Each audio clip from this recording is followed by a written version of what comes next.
Bonsoir tout le monde. Alléluia. Bienvenue à tous.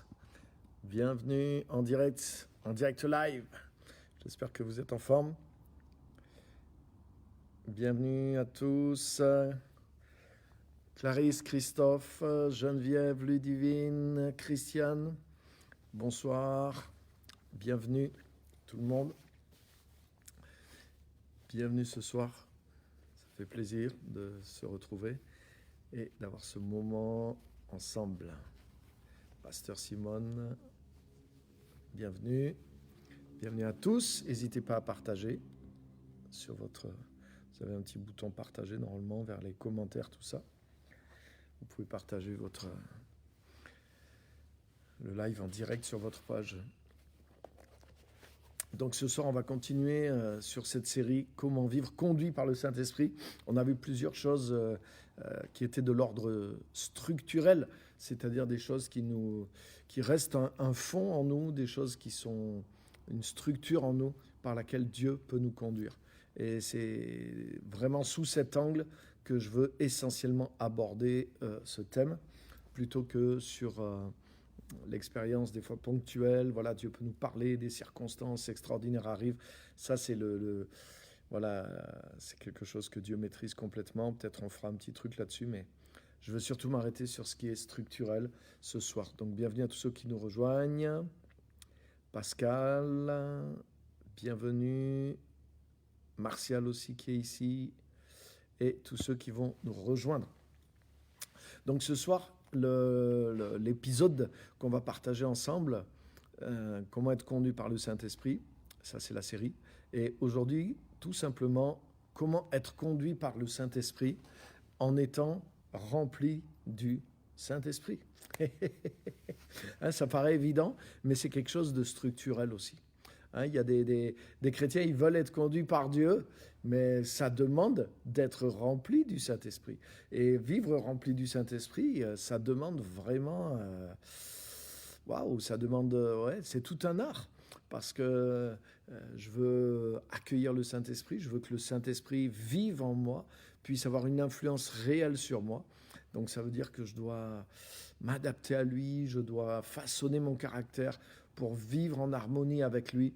Le Saint-Esprit, vous savez, c'est pas qu'il demande, il veut pas être supplié, il est pas snob, mais il y a un côté aussi où il ne s'impose pas. C'est-à-dire, il va pas nous forcer à aller dans son sens. C'est à nous on doit réaliser que c'est un privilège d'être conduit par le Saint-Esprit, et il doit y avoir une telle soif qui reste dans notre cœur, même au fil des années, cette soif, ce feu, cette passion pour vivre conduit par le Saint-Esprit qui nous pousse à être prêt à tout sacrifice, à être prêt à renoncer à nous-mêmes, à être prêt aussi surtout à lui donner raison et à accepter aussi le façonnement qu'il a sur nous, les choses qu'il veut nous montrer pour pouvoir être conduit par lui.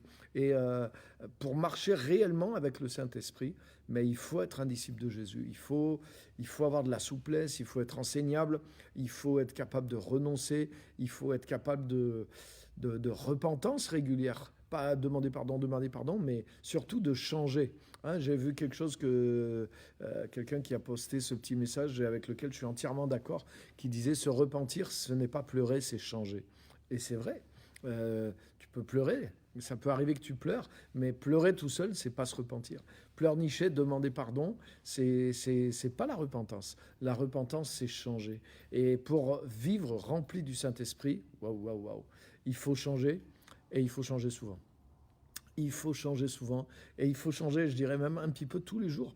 Il faut renoncer à soi-même tous les jours, il faut venir vers lui tous les jours, il faut laisser le contact, il faut marcher avec lui, pratiquer sa présence, lui plaire aussi par notre attitude, pas accepter en nous des attitudes ou des pensées qui vont freiner son action en nous, ou qui vont attrister le Saint-Esprit, ou simplement qui vont nous déconnecter complètement du Saint-Esprit. Donc, marcher vraiment rempli du Saint-Esprit, c'est quelque chose qui demande de l'attention et de la persévérance et un effort, un amour et une passion de notre part. Amen. Donc, bienvenue à tous ceux qui nous ont rejoints. encore. Et c'est tellement important de partager ça. Donc, comment vivre conduit par le Saint-Esprit?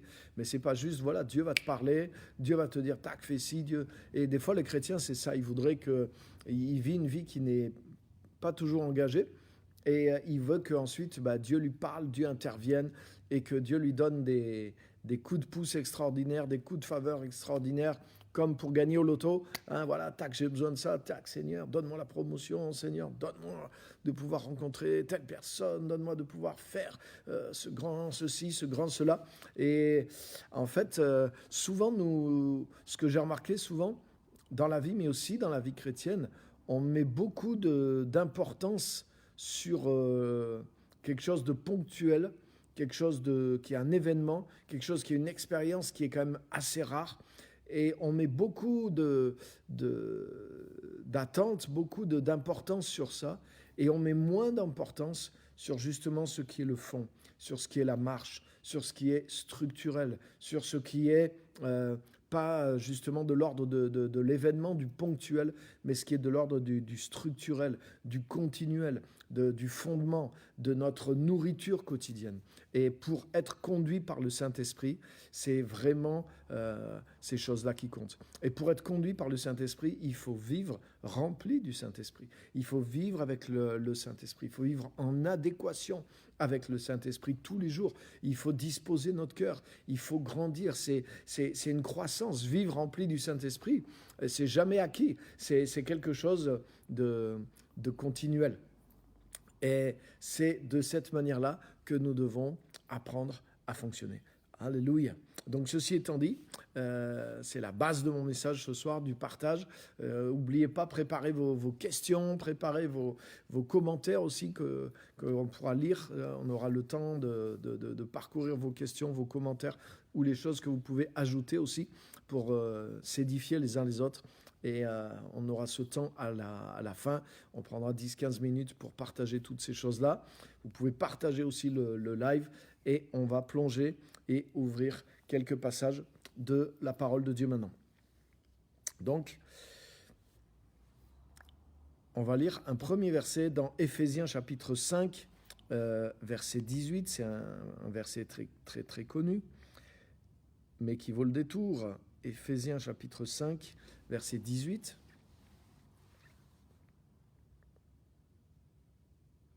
Éphésiens 5, 18.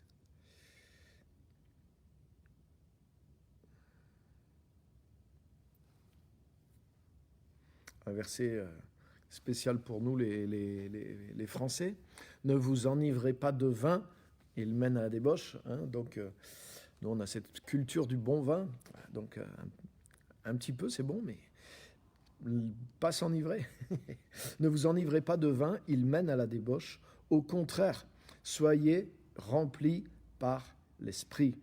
Parlez-vous par des cantiques, des hymnes et des chants spirituels. Chantez et célébrez le Seigneur de tout votre cœur. Rendez toujours grâce pour tout au nom de notre Seigneur Jésus-Christ, à celui qui est Dieu et Père. Donc, on pourrait se demander pourquoi, et il y a une vraie raison, bien sûr, biblique, tout est inspiré dans l'Écriture. Ne vous enivrez pas de vin, c'est de la débauche. Soyez au contraire remplis de l'Esprit. On voit que le Saint-Esprit a mis ces deux choses, ces deux contraires ensemble. Mais ça veut dire quoi? Ça veut dire ces deux contraires, mais ils sont dans la même phrase parce qu'il y a quelque chose de commun. Et qu'est-ce qui est commun? C'est la plénitude, c'est l'ivresse, c'est le fait d'être rempli. Et le fait de trouver une certaine... tu as vu, parce qu'après il dit parlez-vous, chantez, remerciez Dieu pour tout. Donc de trouver une certaine joie, une certaine euphorie. Hein, qu'est-ce qu'on cherche dans le vin et qu'est-ce qu'on cherche dans l'ivresse? On cherche à se détacher de nos soucis, on cherche à être plus libre, on cherche à évacuer le stress, on cherche à trouver la joie, hein, et à avoir une certaine euphorie. Et ces choses-là ne sont pas dans l'ivresse du vin ou dans la défonce ou dans la drogue ou dans toutes ces choses-là, mais on peut les trouver dans la plénitude du Saint-Esprit. C'est pour ça qu'il y a ce contraire qui est là. Et il y a une traduction d'ailleurs qui le dit dans la parole vivante, qui dit « Trouvez plutôt votre plénitude dans l'Esprit ». Amen.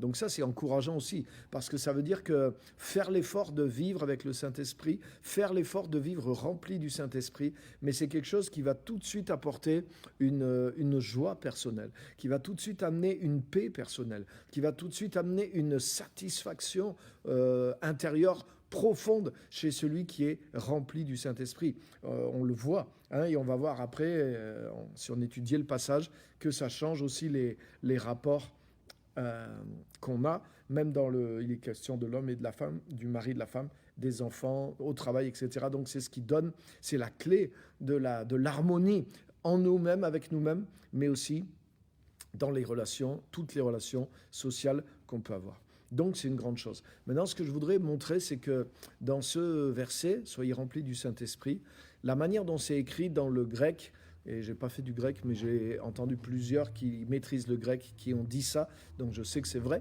Et la manière dont c'est écrit dans le grec du Nouveau Testament, littéralement, c'est plutôt « soyez continuellement en train d'être remplis du Saint-Esprit ». Donc, ce n'est pas une expérience là non plus ponctuelle, mais c'est un état. Soyez continuellement en train d'être remplis du Saint-Esprit.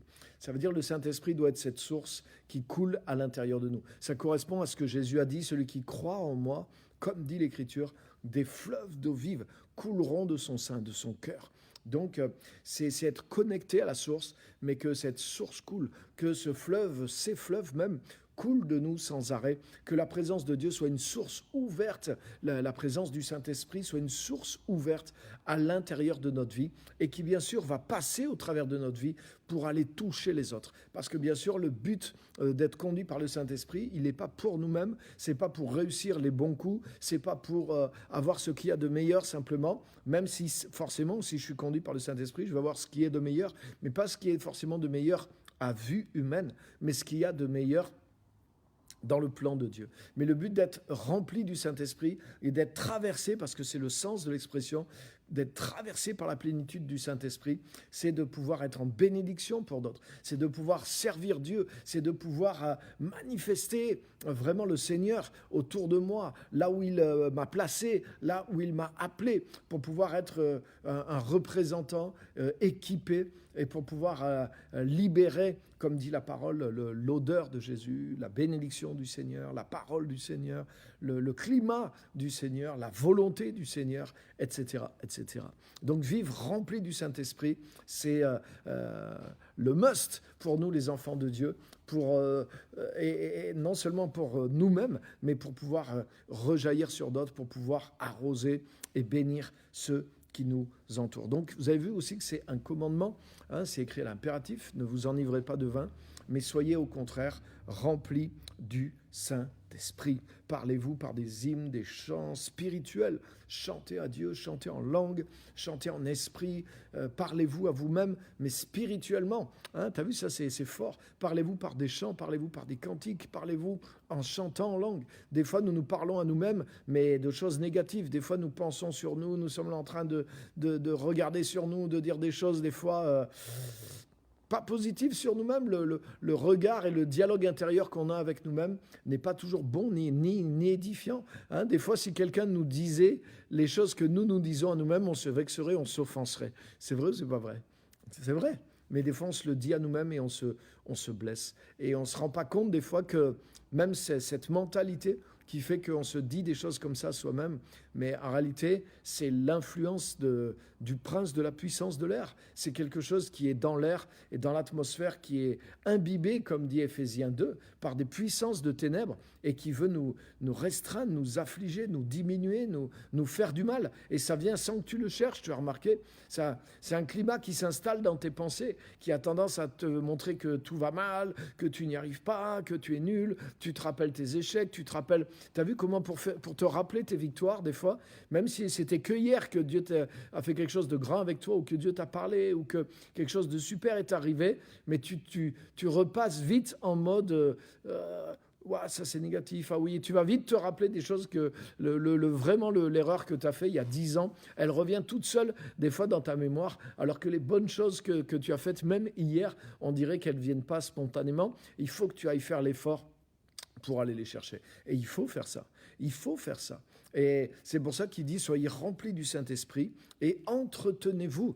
Il y a une traduction qui dit, entretenez-vous par des hymnes, des psaumes. Là, il dit, parlez à vous-même. Donc ça veut dire, tu vois, une manière d'entretenir la plénitude du Saint-Esprit, c'est de se parler à soi-même, mais dans le langage du Saint-Esprit, un langage de foi, un langage où tu rends grâce à Dieu. Donc si tu rends continuellement grâce à Dieu pour tout, ça veut dire que tu estimes que tu es béni, que tu es favorisé, tu vois le côté positif des choses, tu fais exprès de focaliser sur l'aspect positif, sur les bénédictions de Dieu, sur les choses pour lesquelles tu dois rendre grâce, tu peux rendre grâce et tu peux louer Dieu. Comme dit Paul, réjouissez-vous toujours dans le Seigneur.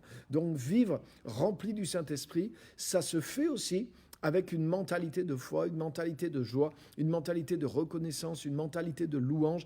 Il y a une mentalité qui fonctionne bien avec le Saint-Esprit et nous devons apprendre à vivre dans cette mentalité et dans cette plénitude. Nous devons résister à ce qui vient nous accabler, à ce qui vient nous décourager, à ce qui vient nous accuser, à ce qui vient rendre le monde négatif, qui vient nous démobiliser, nous démotiver, qui nous coupe l'énergie, qui nous coupe la vision, qui nous coupe de croire en nous-mêmes. Toutes ces choses-là ne viennent pas du Saint-Esprit. Au contraire, quand le Saint-Esprit nous anime et que nous sommes connectés à lui, mais nous sommes rapidement dans un état de joie, de courage, d'action de grâce, etc. Et vous le savez parce que vous le vivez.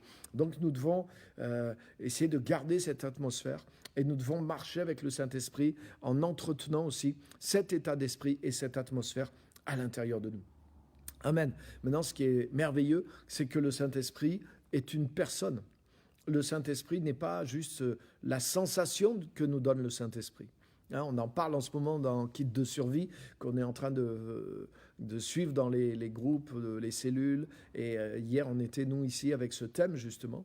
Et la sensation que nous donne le Saint-Esprit, amen, elle est bonne. Mais le Saint-Esprit est plus, il est une personne qui marche avec nous. Et c'est pour ça que même si on ne se sent pas bien et qu'on se sent déprimé, ce qui nous arrive, mais le Saint-Esprit, en tant que personne, est là dans notre cœur. Et nous pouvons nous relier à lui. Il est notre ami. Il ne nous abandonne pas parce qu'on ne va pas bien. Il ne nous abandonne pas parce qu'on n'arrive pas à trouver la joie, la paix, le moral en nous-mêmes. Le Saint-Esprit est là. Et justement, le fait de le réaliser, le fait de dire, mais Saint-Esprit, tu es mon ami, tu es là en tant que personne. Seigneur, agis en moi, relève-moi. Je veux te remercier, je veux te louer quoi qu'il arrive, mais je veux que j'ai besoin de toi dans mon âme. J'ai besoin que tu m'alimentes à nouveau. J'ai besoin que ta source soit renouvelée, jaillisse en moi. Mais Saint-Esprit, tu es là comme une personne. Tu n'es pas juste la source qui jaillit, mais tu es la personne qui m'accompagne et qui manifeste cette source d'eau vive. Donc, Seigneur, je sais que tu es là. Et c'est pour ça qu'en toute occasion, nous pouvons nous relier à lui parce qu'il est une personne. Il est la personne qui a toutes ses ressources, qui se libère ensuite en nous. Mais c'est en nous connectant à la personne que les ressources sont libérées à l'intérieur de nous. Donc, vivre rempli du Saint-Esprit, mais c'est ça, c'est nous attacher à sa personne tel qu'on est, mais le faire d'une telle manière que, en étant proche de lui, mais c'est lui qui va réussir à changer justement l'atmosphère de notre vie, qui va libérer ses ressources et ses sources d'eau vive qui sont à l'intérieur de nous. Donc, rappelez-vous de ça. Pour vivre conduit par le Saint-Esprit, vous devez vivre rempli du Saint-Esprit et c'est un état continuel. C'est pas juste « Ah ouais, j'ai été rempli du Saint-Esprit en 1982 quand j'ai parlé en langue pour la première fois ou en 2013. » Quand j'ai parlé en langue, j'ai été rempli du Saint-Esprit. Des fois, dans les milieux, dans nos milieux, on dit « Ah oui, telle personne, elle est remplie du Saint-Esprit. » Ça veut dire elle a parlé en langue. Il a été rempli du Saint-Esprit. Il a parlé en langue. Mais là, c'est pas oui, c'est bien de parler en langue, ça, c'est certain. Et peut-être on fera tout un sujet là-dessus, d'ailleurs, c'est parce que c'est passionnant. Mais là, dans le verset qu'on a lu, « Soyez remplis du Saint-Esprit », c'est pas d'être rempli du Saint-Esprit la première fois et de parler en langue, mais c'est de vivre continuellement dans cet état d'être rempli du Saint-Esprit, d'être en communion avec l'Esprit, de rester branché avec la personne du Saint-Esprit. Ce qui demande notre attention, notre focalisation, ce qui demande d'être ouvert, d'être disponible pour lui, de le faire passer en priorité et de s'arracher aux choses qui essaient de capter notre attention. Et une chose que j'ai remarquée, C'est que beaucoup de choses essayent de prendre la place du Saint-Esprit dans notre vie, et malgré nous-mêmes. Hein, des fois, par exemple, même les soucis, par exemple. Les soucis, c'est pas qu'on se livre à des mauvaises choses, mais des fois, les soucis viennent, les fardeaux de la vie, ces choses-là. Et en fait, quand on commence à être envahi, et dans le sens où on est, vous voyez, être envahi, c'est être rempli. Quand on est rempli d'inquiétude, on repasse nos soucis. Ouais, il m'arrive ça, ça touche nos émotions, ça touche nos pensées, et on rumine ces choses-là tournent à l'intérieur de nous, mais ces choses essayent de nous accaparer. Et une des choses que nous devons faire, nous devons nous battre dans l'épreuve, dans les moments difficiles, c'est de nous désaccaparer de toutes ces choses-là, et justement d'aller chercher la personne du Saint-Esprit qui est avec nous, de fermer nos pensées, notre attention à d'autres choses, et de venir justement à ses pieds dans sa présence, dans la parole, dans l'écoute, dans le contact avec sa personne, pour lui dire, viens Saint-Esprit, et agis en moi, agis sur moi, je veux être rempli par toi. Je veux pas être rempli par les choses qui m'arrivent, mais je veux être rempli par toi en premier. Amen. Et ça, c'est une des bases quotidiennes du combat du chrétien, hein, pour vivre rempli du Saint-Esprit. Mais, waouh, c'est ce qui fait la différence dans notre vie. Parce que quand le Saint-Esprit garde son emprise sur nous, quand le Saint-Esprit garde sa place en nous, mais nous sommes dans un autre potentiel. Et c'est ça la deuxième chose que je voudrais vous dire. Pourquoi Dieu nous demande d'être remplis du Saint-Esprit? Parce que marcher dans l'Esprit, c'est fonctionner dans le potentiel de Dieu pour notre vie. Vivre rempli du Saint-Esprit, c'est fonctionner dans le potentiel de Dieu pour notre vie. Alléluia. Alléluia. Et je voudrais partager une allégorie, une image qui m'est venue hier pendant que je parlais sur ces thèmes aussi au moment de la prière. C'est venu dans mon esprit et j'ai continué à méditer dessus. C'est vraiment le Saint-Esprit qui m'a inspiré ça, et ça aide à comprendre, vous allez voir. Par exemple, lorsque un enfant arrive au monde, lorsque nous naissons tous les êtres humains, lorsque nous naissons, mais nous arrivons dans un corps que nous maîtrisons absolument pas. Lorsque l'enfant naît, il maîtrise absolument pas du tout son corps. Et d'ailleurs, quand il est dans le ventre de sa mère, même les sens même de son corps sont même pas du tout les mêmes. En tout cas, sont pas éveillés, et les fonctions même du corps dans lequel il est sont différentes de celles qu'il va avoir une fois qu'il va être dans le monde. Et vous allez voir que ça nous amène loin, cette petite image-là. Mais même une fois que l'enfant est né, déjà il prend conscience de ses poumons, il pleure à cause de ça, etc. Des fois les yeux ne sont pas ouverts. Les scientifiques nous disent que même quand les yeux sont ouverts, il lui faut plusieurs jours pour distinguer, ne serait-ce que les couleurs, encore des jours et des jours pour distinguer les formes, encore des jours et des jours pour repérer les visages. C'est qu'au bout de plusieurs mois que l'enfant imite les sourires, il voit les visages, il réagit au bruit, etc. Avant qu'il puisse réellement tenir les choses dans sa main de la bonne façon, il va lui falloir des mois et des mois et des mois d'apprentissage. Et même au début que ton enfant il prend la cuillère pour manger avec toi, il te plâtre la cuisine, hein, et tu l'as remarqué, et bing, il en met partout, il s'en met partout. Donc il est maladroit. Et pourtant, ça fait des mois qu'il est dans ce corps, mais il ne maîtrise pas du tout son corps. Et je ne parle pas encore de parler, je ne parle pas encore de marcher, je ne parle pas encore de la réflexion, etc. Il va falloir vraiment toutes ces années de développement pour que finalement, il maîtrise son corps et qu'il ait une expression parfaite au travers de son corps de qui il est à l'intérieur de ce corps. Et là, regarde bien, parce que qu'est-ce qui se passe? Lorsqu'un être humain naît, d'où vient l'être humain avant? Le corps, oui, la conception vient des parents, le corps vient des parents, mais la personnalité, le souffle de vie, c'est le Seigneur qui le met. Donc qu'est-ce qui se passe? Il se passe qu'en réalité, lorsque un bébé est conçu dans le ventre de sa mère, l'esprit de cet être humain, de ce bébé, l'esprit de cet être humain s'incarne dans un corps.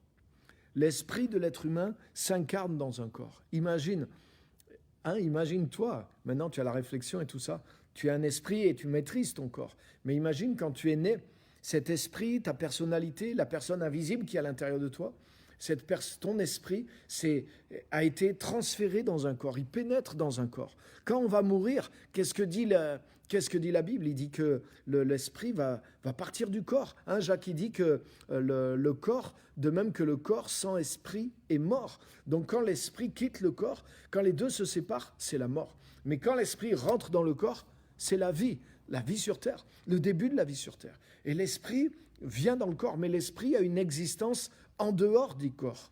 Attendez, parce que vous allez voir jusqu'où je veux vous amener avec cette comparaison. Et quand l'esprit de l'enfant arrive dans le corps humain, ben, l'esprit est là. Sauf qu'il est dans un corps qui est quelque chose de nouveau pour lui. Et l'esprit de l'enfant, il vient comme de l'éternité. Rappelle-toi ce que Dieu dit à Jérémie: avant que je te forme dans le ventre de ta mère, je te connaissais. Avant que je te forme dans le ventre de ta mère, je te connaissais. C'est comme s'il y a une existence déjà de l'esprit que Dieu envoie. Je ne sais pas exactement par quel procédé, c'est des choses sur lesquelles je réfléchis. Mais d'après la parole, je crois que l'esprit existe avant même d'arriver dans le corps sur la terre. Et du coup, lorsque l'esprit arrive dans le corps et que l'enfant est dans le ventre de sa mère, l'esprit est dans le corps, mais il ne connaît pas du tout ce corps dans lequel il est. Et comme je viens de dire, malgré qu'il va naître, malgré qu'il va sortir, mais tout ça, c'est des expériences qui lui arrivent. Tout ça, c'est des expériences par lesquelles il passe. D'un coup, il va ouvrir les yeux. Il va commencer à voir un petit peu, il va distinguer, il va entendre des sons, il va reconnaître des choses, il va commencer à dire des petites syllabes, il va commencer à toucher à tout, il va tomber, il va pleurer, et petit à petit, il lui faut tous ces mois, ces années, pour quoi faire? Pour se rendre maître du corps dans lequel il a été placé. Alléluia. Mais je voudrais vous dire quelque chose. Lorsque nous sommes nés de nouveau, regarde ce que dit Jésus. Quand nous sommes venus à Christ, que nous avons eu cette rencontre surnaturelle avec lui, nous sommes nés de nouveau. Nous sommes nés une seconde fois. Ça veut dire quoi? Ça veut dire que notre esprit, cet esprit qui est en nous, qui est rentré dans un corps humain et qui a développé pendant des mois, des années, et on continue d'apprendre. Mais bon, on a la maîtrise du corps depuis quelques années quand même. Mais en tout cas, cet esprit humain que nous sommes, qui est rentré dans un corps humain, il lui a fallu toutes ces années pour maîtriser son corps. Pourquoi faire? Parce qu'au travers du corps, mais nous comprenons le monde dans lequel nous sommes appelés à vivre et nous pouvons agir dans le monde dans lequel nous sommes. Amen. Mais maintenant, quand nous naissons de nouveau, notre esprit va naître dans le royaume de Dieu. Et regarde ce que dit Paul. Il dit, s'il y a un corps physique, il y a aussi un corps spirituel. S'il y a un corps physique, il y a aussi un corps spirituel. Donc il parle de la résurrection. On est d'accord. Donc je ne veux pas aller jusque-là, mais je veux montrer quelque chose. Je veux dire que notre esprit qui s'est adapté dans ce corps humain, le jour, parce qu'on est né de nouveau, le jour où on va quitter ce corps, on va enfiler comme un gant un corps spirituel qui sera adapté à notre esprit. Et on ne marchera plus par la foi, mais on sera comme avec un corps physique, mais dans le monde spirituel. Alléluia. Mais ce que je veux te dire avant, c'est pour nous aider à comprendre ce qu'on vit à la nouvelle naissance. À la nouvelle naissance, notre esprit est déjà rentré dans le royaume de Dieu. Et il n'est pas rentré vraiment dans un corps spirituel, mais il est rentré par le Saint-Esprit.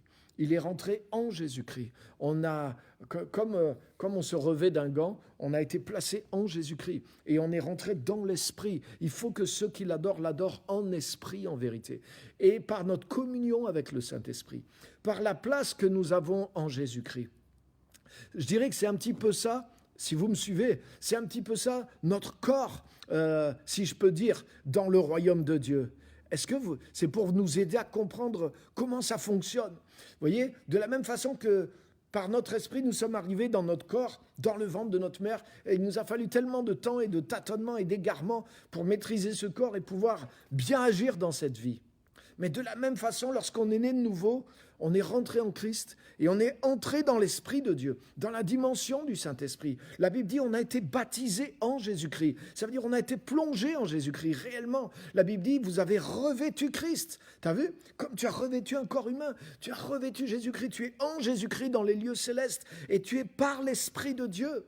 Donc quand on marche avec l'Esprit, quand on vit rempli du Saint-Esprit, c'est un petit peu comme si on est dans ce corps qui nous permet d'agir dans le royaume de Dieu. On marche dans ce potentiel qui nous permet d'agir dans le royaume de Dieu de la même façon qu'en maîtrisant notre corps, on peut vivre et faire des choses extraordinaires sur la terre. Mais de la même façon, en vivant rempli du Saint-Esprit, en vivant dans la dimension de l'Esprit, on marche dans le potentiel de Dieu. On arrive à marcher dans la paix, dans la joie, malgré qu'il n'y a rien de paisible, malgré qu'il n'y a pas de joie autour de nous, ni même en nous dans le naturel, mais on marche dans l'Esprit, on marche dans la paix, on marche dans la joie, on marche dans la révélation, on marche dans la connaissance de Dieu, on marche avec l'onction de Dieu sur nous, on marche avec les dons de Dieu qui sont actifs en nous, on marche dans un plan que Dieu a préparé d'avance. Comment? Parce que on a grandi dans l'Esprit.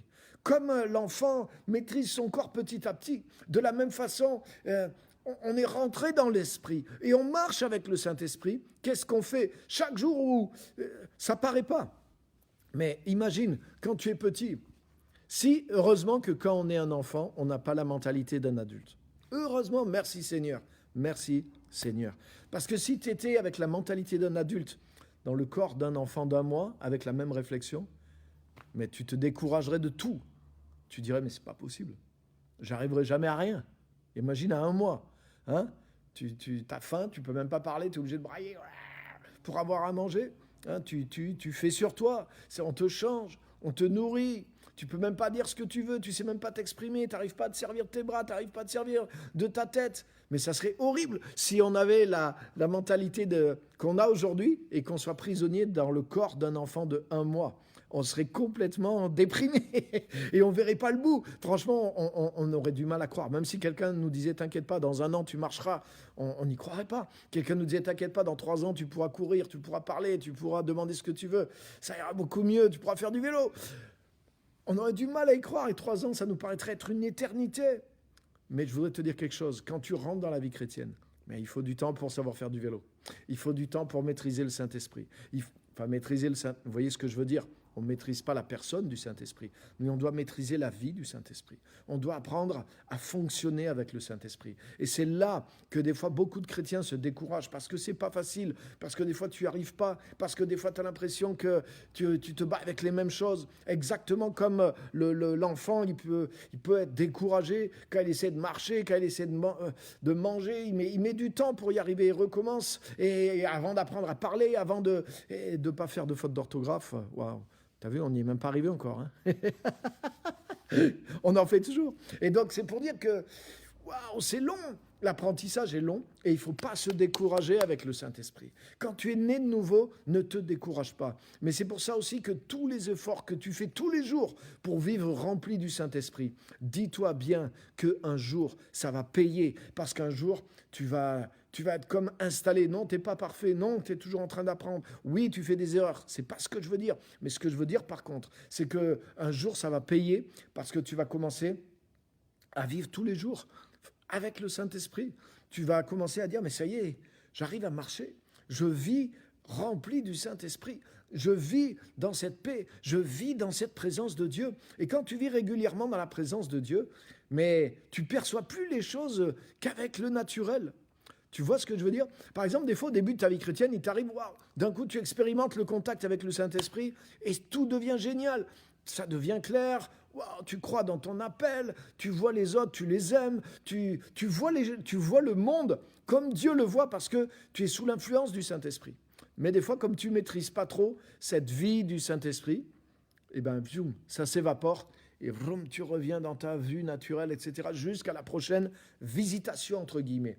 Mais c'est pour ça que apprendre à vivre rempli du Saint-Esprit, tu ne vas pas de visitation en visitation tous les 3 mois. Hein, c'est pas comme quand tu vas au médecin ou au dentiste, hein, avec un rendez-vous tous les 3 mois. Le Saint-Esprit veut faire plus que ça. Le Saint-Esprit veut que tu puisses marcher petit à petit. Tu apprends comme l'enfant, comme l'esprit de l'enfant qui apprend à utiliser son corps et la vie qu'il a sur terre.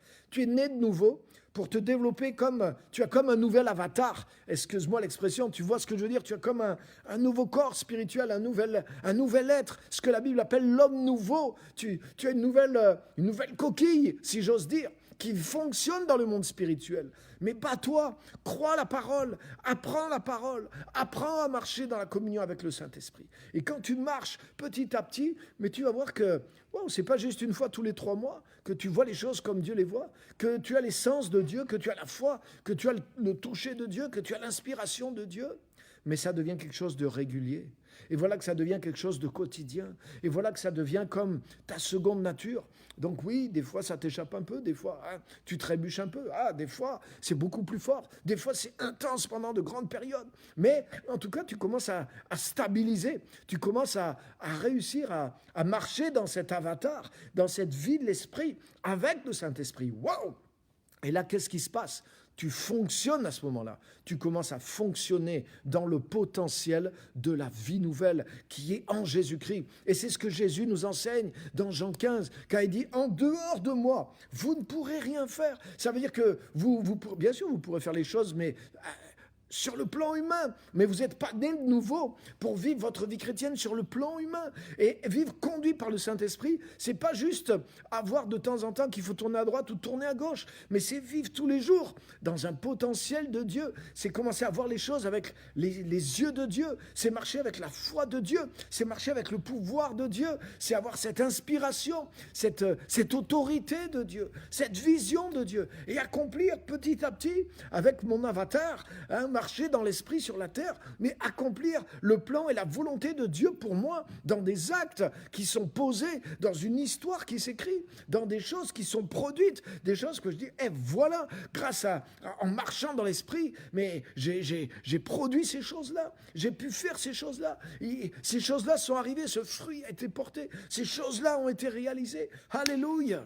Alléluia! Et les amis, être conduit par le Saint-Esprit, c'est quelque chose qui est constant, c'est quelque chose qui est progressif, et c'est vivre et marcher dans le potentiel de Dieu. Alléluia! Quand on regarde la vie de Jésus avec ses disciples, mais Jésus entraînait ses disciples à marcher dans cette vie de l'esprit, dans cet avatar. Il leur apprenait pas à marcher dans un potentiel humain, il leur apprenait à fonctionner dans un potentiel divin. Et c'est ce que Jésus a fait avec son équipe, avec ses 12. Alléluia. Alléluia.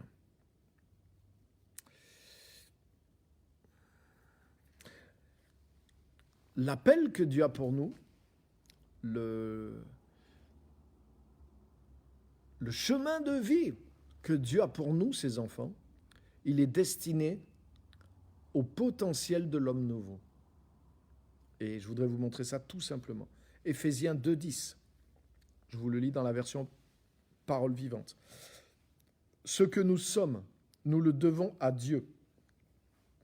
Il nous a recréés en Christ pour nous faire accomplir dans la communion avec lui les bonnes actions qu'il a préparées depuis longtemps pour nous.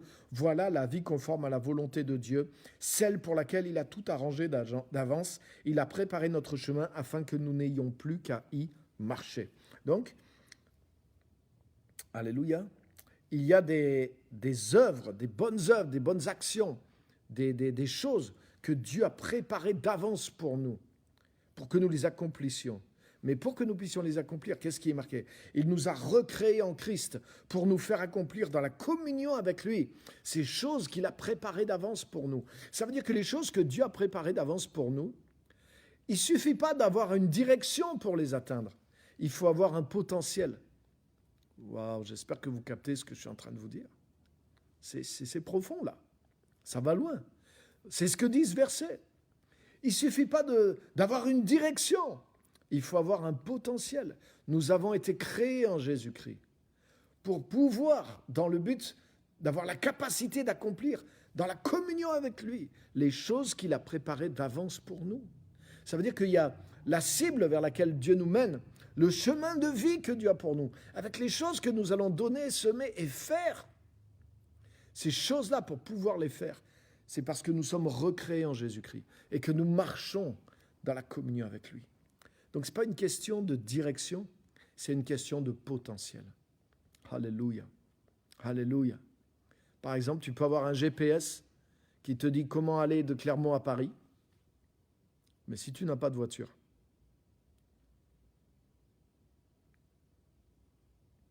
alléluia. Oui, tu peux prendre le train, mais oublions l'histoire du train ou de Blablacar. Tu as ton GPS pour la voiture. Waouh, je sais par où. J'ai reçu la direction pour aller à Paris. Alléluia. C'est merveilleux. Je vais aller voir mon cousin à Paris qui habite dans telle rue, tel appartement, tel département. À Paris, j'ai tout. J'ai juste à faire. Allez-y. Et mon GPS, oh, c'est merveilleux, c'est merveilleux. Mais je suis à Clermont-Ferrand, je suis à pied. Waouh. Je n'ai pas résolu mon problème. Ouais, je sais où il faut aller, mais je n'ai pas le potentiel pour y aller. Ce que j'ai besoin, c'est d'avoir une voiture avec le GPS intégré. Et c'est exactement ça. Vouloir une direction ponctuelle, penser que vivre conduit par le Saint-Esprit, c'est recevoir une direction ponctuelle, c'est comme avoir le GPS, mais sans avoir la voiture. Vivre conduit par le Saint-Esprit, c'est avoir une voiture avec un GPS intégré. Alléluia. Et qu'est-ce que c'est une voiture? Une voiture, c'est comme un autre corps sur la terre, dans lequel tu rentres, que tu maîtrises, que tu apprends le code, tu apprends le permis, tu prends des expériences et tu fais des erreurs, tu cabosses, quelquefois. Mais quand tu maîtrises cet avatar qui est ton véhicule, ta faculté de déplacement sur la planète est augmentée, elle est multipliée. C'est pas vrai? Et tu as d'autres sens, tu sens les roues, tu sens quand ça glisse, tu sens quand ça dérape, tu sens quand il faut freiner, tu sens quand ça accélère. Tu as vu? Tu as les sensations presque, ton esprit ressent le véhicule. Alléluia. C'est la même chose. Quand tu marches dans l'esprit, quand tu vis rempli du Saint-Esprit, c'est comme si tu es dans un nouveau véhicule. Bien sûr, tu es toujours dans ton corps, mais tu es aussi dans le Saint-Esprit. Et dans le Saint-Esprit, tu vois plus loin. Tu comprends les choses d'une autre façon. Tu vois les gens d'une autre façon. Tu aimes d'une autre façon. Tu as la patience d'une autre façon. Même si des fois, ça t'atteint, mais quand ça t'atteint, waouh, tu as besoin de te recharger. Mais en tout cas, waouh, en vivant rempli du Saint-Esprit, mais tu vis dans le potentiel de Dieu pour ta vie. Et c'est ça qui te donne la capacité de vivre le plan, la destinée, les œuvres que Dieu a préparées d'avance pour toi. C'est pas juste parce que tu sais où il faut aller. Le plus important, c'est pas de savoir la direction. Le plus important, c'est d'être dans la voiture. Le plus important, c'est d'être dans l'esprit. Le plus important, c'est de vivre dans ce potentiel qui est rempli du Saint-Esprit. Alléluia. Et c'est pour ça que je voudrais t'encourager, parce que tous les petits pas que tu fais tous les jours pour te battre contre toi-même, pour te battre contre les pressions extérieures, pour essayer de rester rempli du Saint-Esprit, tous les petits pas que tu fais pour maintenir ton culte personnel, pour maintenir un temps de communion avec Dieu, pour vivre cette relation avec Christ, tout ce que tu investis sur toi, toutes les bagarres que tu as dans tes pensées, toute cette petite marche de tous les jours, mais c'est exactement le combat qu'on a fait quand on était petit pour maîtriser notre corps. C'est exactement le combat que tu fais quand tu passes ton permis et que tu apprends à conduire. C'est pas facile, mais tu dois persévérer là-dedans. Surtout ne démissionne pas de ce combat. Surtout ne démissionne pas, parce que c'est comme ça que petit à petit, tu vas maîtriser, même en tombant. C'est comme ça que tu apprends. Même en faisant des fautes, c'est comme ça que tu les corriges. Mais l'important, c'est d'apprendre de plus en plus, de persévérer, parce qu'à force de persévérance, tu vas maîtriser cet avatar qui est la vie du Saint-Esprit et tu vas arriver à marcher dans le potentiel que Dieu a pour ta vie, et c'est comme ça que tu vas accomplir le plan et la destinée que Dieu a pour toi. Amen et amen. Alléluia. Amen. Alléluia. Donc voilà, je ne vais pas aller plus loin pour aujourd'hui. C'est fonctionner dans le potentiel. Vivre rempli du Saint-Esprit nous permet de fonctionner dans le potentiel de Dieu pour notre vie. C'est une seconde nature, c'est une nouvelle norme. Paul disait, je peux tout par celui qui me fortifie. Je peux tout par celui qui me fortifie. Donc je mets sur moi, je rentre dans un avatar, dans une armure par laquelle je peux tout. C'est comme les super-héros quand ils mettent leur costume, mais là, ils marchent dans un autre potentiel. Parce qu'il y a des capacités qui est dans ce costume. Mais c'est ce que nous dit la Bible, qu'elle nous dit de nous revêtir de Christ, qu'elle nous dit de mettre sur nous les armes de Dieu. Je suis sûr que si Paul il avait connu les histoires de super-héros, il aurait peut-être fait une autre image. Hein, il aurait peut-être dit, mais revêtez-vous de votre costume de super-héros, avec tous les pouvoirs qu'il y a dedans. Mais c'est la même chose qu'il nous dit. La cuirasse de la justice, la ceinture, hein, de la vérité, l'épée de l'esprit qui est la parole, etc., etc., etc. C'est les armes de Dieu. C'est-à-dire c'est un potentiel qui est vivant, c'est un potentiel qui vient de Dieu, c'est être rempli du Saint-Esprit, c'est marcher dans l'Esprit. C'est que mon esprit, qui est né dans le royaume de Dieu, qui est né en Jésus-Christ, qui est né dans l'Esprit, mais il l'utilise maintenant. C'est son avatar, il utilise son costume, il utilise l'homme nouveau. Il se revêt de la nature nouvelle tous les jours. Et c'est pour ça que j'apprends à marcher avec le Saint-Esprit. Parce qu'en vivant rempli du Saint-Esprit, en développant ma communion avec la personne du Saint-Esprit, c'est ce qui me permet de revêtir cette panoplie de l'homme nouveau et de marcher, de fonctionner dans ce potentiel de Dieu. Et quand je suis dans ce potentiel de Dieu, alors ma destinée peut être accomplie. Alors je peux avoir l'audace de manifester les dons de l'Esprit, de marcher dans les œuvres préparées d'avance pour moi, d'orienter ma vie, de changer le cours de ma vie, pas vivre juste dans le monde avec la foi, mais de changer le cours de ma vie et d'orienter ma vie dans la destinée que Dieu a pour moi et marcher dans les œuvres que Dieu a préparées d'avance pour ma propre vie. Ça, c'est être conduit réellement par le Saint-Esprit. Vous voyez, c'est autre chose que d'entendre la direction du GPS. C'est beaucoup plus que ça. Alléluia. Et si vous êtes rempli du Saint-Esprit, mais vous avez là, ça sera facile pour vos oreilles d'entendre, mais vos yeux confirmeront ce que vos oreilles entendent et vous fonctionnerez là-dedans parce que vos sens spirituels seront ouverts. Donc, vivez rempli du Saint-Esprit. Battez-vous pour grandir à vivre conduit, rempli par le Saint-Esprit, pour cette communion avec le Saint-Esprit. Alléluia. Trouvez votre joie, votre plénitude dans l'Esprit. Vivez et ne restez pas juste dans des rituels chrétiens. Vous voyez, par exemple, soyez remplis du Saint-Esprit, entretenez-vous par des chants, des hymnes. Alléluia. Des fois, des chrétiens continuent, ils écoutent de la louange, mais c'est pas juste écouter de la louange, c'est participer dans la louange, mais avec l'Esprit de Dieu.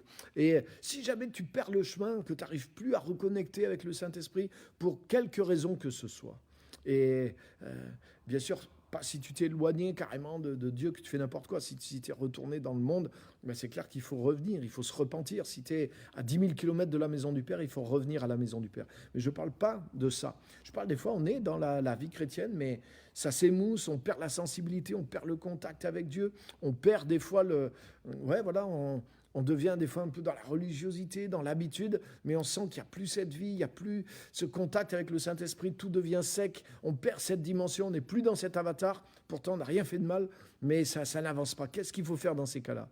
Il faut jeûner et prier. Il faut jeûner et prier. Hein, qu'est-ce que dit Jésus ? Les jours viendront où l'époux leur sera enlevé, alors ils jeûneront en ce jour-là. Tu perds le contact. Quand la bien-aimée perd le contact avec le bien-aimé et que les SMS ne suffisent plus, elle a besoin d'être en présentiel avec lui, le jeûne. Tu vas jeûner, tu vas humilier ton âme et tu vas forcer ton âme à crier, Saint-Esprit, j'ai besoin de toi. Viens m'aider, Saint-Esprit, remplis-moi. Je crie à toi, Seigneur, je m'abaisse. Et tu vois comment le jeûne a ça crée comme une purge quelque part, pas seulement dans ton corps, mais ça crée comme un reboutage de ta vie spirituelle et ça te permet d'être à nouveau rempli du Saint-Esprit.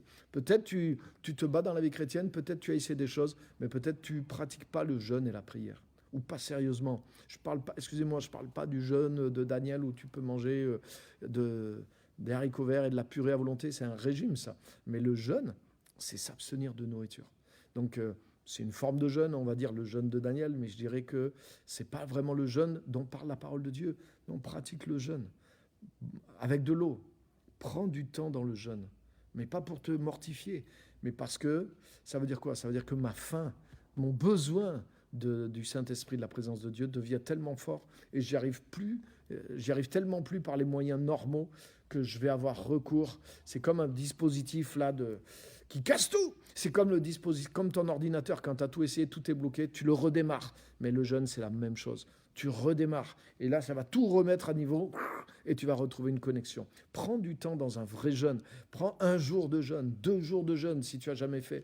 Ou peut-être 3 jours, peut-être plus si tu as l'habitude. Mais le jeûne et la prière, ça doivent être des choses qui sont régulières. Et je te garantis que si régulièrement tu utilises le jeûne et la prière, tu vas voir aussi comment la vie dans le Saint-Esprit va être fortifiée. Tu vas voir comment ta vie dans le Saint-Esprit va augmenter et comment ça va pousser comme ça ta vie et tu vas retrouver tes marques. Je ne sais pas pourquoi, des fois il y a des choses dans nos vies, dans le monde invisible, qui créent des blocages, mais je sais que le jeûne a une capacité comme ça, un temps de jeûne de prière où tu focalises sur le Saint-Esprit, sur Dieu, sur la parole, ça redébloque des choses d'une manière extraordinaire. Donc voilà ce que je voulais partager avec vous aujourd'hui. Que Dieu vraiment vous bénisse. Alléluia. Alléluia. Que Dieu vous encourage. Amen. Amen, amen, amen. Donc je regarde vos commentaires. Alléluia. J'espère que ça vous a plu. Là, vous voyez, là, cette pensée-là, c'est vraiment le Seigneur qui m'a donné ça cette semaine, la pensée de comme notre corps. Hein, vous voyez, on rentre dans le corps, mais il nous faut du temps. Et c'est un peu pareil avec le Saint-Esprit. Ça nous aide à comprendre ce qui se passe dans le Saint-Esprit. Alléluia.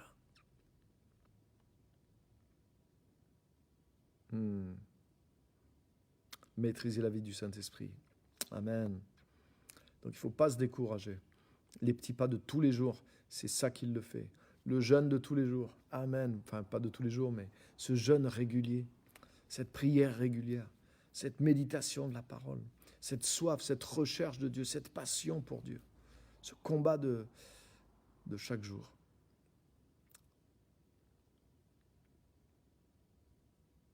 Chemin aboutissant à une arrivée. Amen.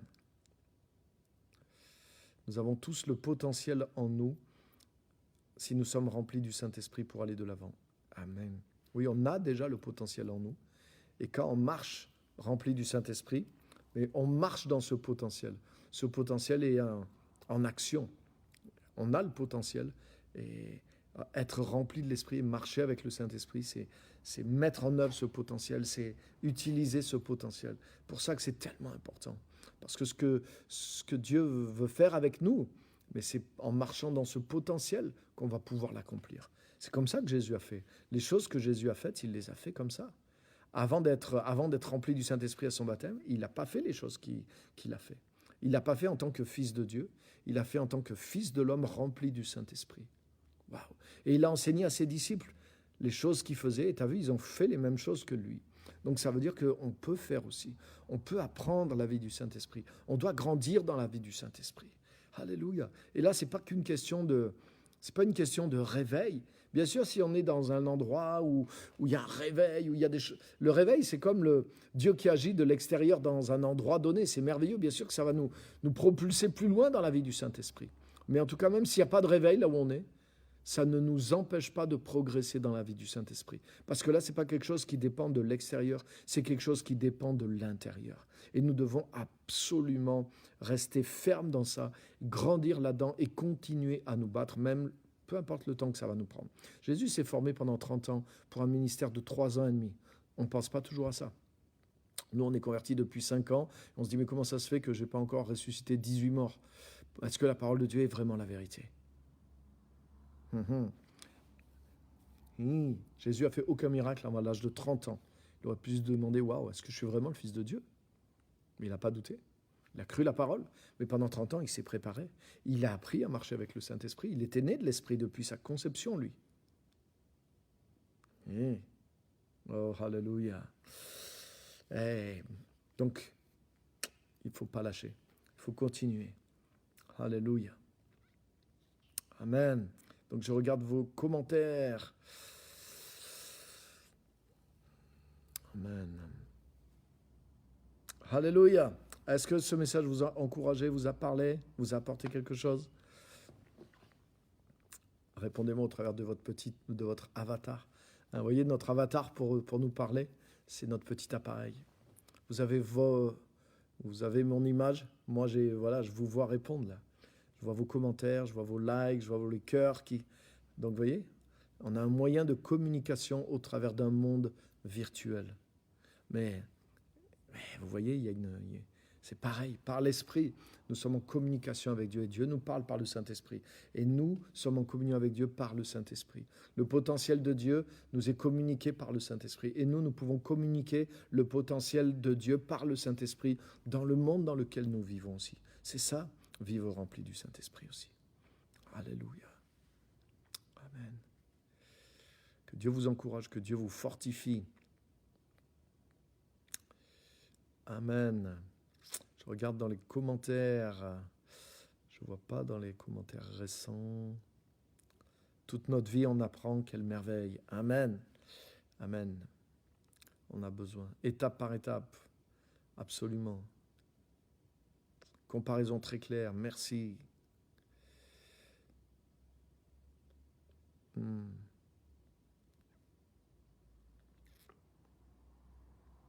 Une éclosion complète demande du temps. Oui, c'est vrai.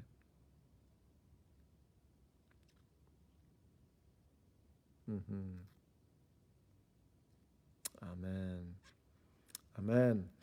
Merci à tous en tout cas d'avoir été là, d'avoir suivi le live. Je pense que c'est un message fort. Et la semaine prochaine, on va continuer encore sur ce thème, comment vivre comment vivre conduit par le Saint-Esprit. Aujourd'hui, on a vu, pour vivre conduit par le Saint-Esprit, il faut vivre rempli du Saint-Esprit. Alléluia. Pas l'habitude d'entendre des choses comme ça. Amen. Alléluia. Merci pour ce commentaire. Et c'est vrai. Et ça nous aide à comprendre comment fonctionne la vie de l'Esprit. Parce que c'est ce que nous dit la parole. Hein. Revêtez-vous. Vous voyez, tout ce que je vous ai dit, ça correspond à une réalité. On est né dans le royaume, on est né de nouveau. Ce n'est pas juste quelque chose qui est arrivé en nous, la nouvelle naissance. C'est nous qui sommes entrés dans quelque chose. Et quand tu rentres, quand tu nais dans un corps, tu nais dans quelque chose qui te donne un potentiel pour le monde dans lequel tu es né. Tu es né de l'esprit, tu es né avec quelque chose qui te donne un potentiel pour agir dans le monde spirituel. Et c'est quoi ? C'est comme une espèce de corps spirituel. Et c'est vivre avec le Saint-Esprit, vivre dans la nouvelle nature remplie du Saint-Esprit. C'est comme utiliser le corps spirituel. Et là, tu peux fonctionner sur la terre en tant que fils de l'homme et fils de Dieu. Tu peux fonctionner sur la terre en tant que fille de l'homme et fille de Dieu. Tu peux marcher dans le potentiel de Jésus-Christ tout en étant sur la terre. Parce que ton esprit est dans un corps qui te permet de vivre sur terre, mais ton esprit est aussi dans l'esprit qui te permet de vivre dans la dimension du Saint-Esprit aussi. Donc là, tu es esprit, âme et corps, et le tout fonctionne bien sur la terre pour manifester Dieu, manifester sa gloire, remplir ta vocation, accomplir ton potentiel, marcher dans le potentiel de Dieu. C'est ce qu'on a vu ce soir. Que Dieu vraiment vous bénisse et vous encourage. Amen. Amen. Juste quelques petits mots avant de vous laisser. Je fais aussi une session spéciale pour le mariage en ligne. Donc j'ai commencé la première intervention, il va y en avoir encore 2 autres. Donc c'est pour des couples qui se préparent au mariage. Donc si c'est votre cas ou si vous êtes intéressé ou quelqu'un proche de vous, le couple est intéressé, vous pouvez nous rejoindre ce samedi. Donc s'il y a des gens qui sont intéressés, envoyez-moi un message en privé et je vous enverrai le lien de connexion pour samedi de 10h30 à midi. Donc, soyez les bienvenus aussi sur cette session. Ça s'appelle Love Session. Et c'est un cours, un temps de préparation pour le mariage. Donc, voilà ce qui se passe. Donc, que Dieu vous bénisse. On se retrouve dimanche pour les cultes à 10h, Clermont-Ferrand, Saint-Éloi-les-Mines, ça fonctionne aussi, donc il n'y a pas besoin d'inscription, venez simplement, il n'y a pas de danger non plus, tout se passe bien depuis 1 an qu'on vit dans cette situation, on n'a pas créé de foyer, de contamination dans nos églises, au contraire, on a créé un foyer de joie et de foi, et on a entretenu la flamme du Saint-Esprit, donc on respecte les consignes, mais on est protégé en tout cas et tout se passe bien. Donc venez au culte, n'ayez pas peur, venez dans le culte, profitez de la parole, profitez de la présence de Dieu, profitez de la communion entre frères. C'est tellement important de partager et de grandir dans l'Église ensemble. Donc soyez les bienvenus sur les cultes de dimanche, Clermont-Ferrand, Saint-Éloi-les-Mines. Voilà, que le Seigneur vous fortifie et vous bénisse. Je vous rappelle aussi juste que tous les messages sont aussi enregistrés sur une chaîne YouTube, Pierre-Emmanuel Jean. Si vous tapez mon nom sur YouTube, vous allez me retrouver. Et là, il y a beaucoup de matériel. C'est classé par playlist. Donc, si vous allez dans la chaîne, playlist ensuite, et vous allez voir tous les thèmes. Donc, si vous voulez approfondir un thème, vous pouvez l'approfondir, écouter des séries entières, des messages entiers pour renouveler votre mentalité sur certains points et ça va vous permettre d'aller profondément dans la parole de Dieu. Donc, c'est du matériel qui est disponible, qui est gratuit et qui est sur la chaîne Pierre-Emmanuel Jean sur YouTube. Allez-y, abonnez-vous, partagez, consommez à volonté, c'est gratuit, il n'y a absolument rien derrière, c'est des ressources qui sont à disposition. Voilà, que Dieu vous bénisse.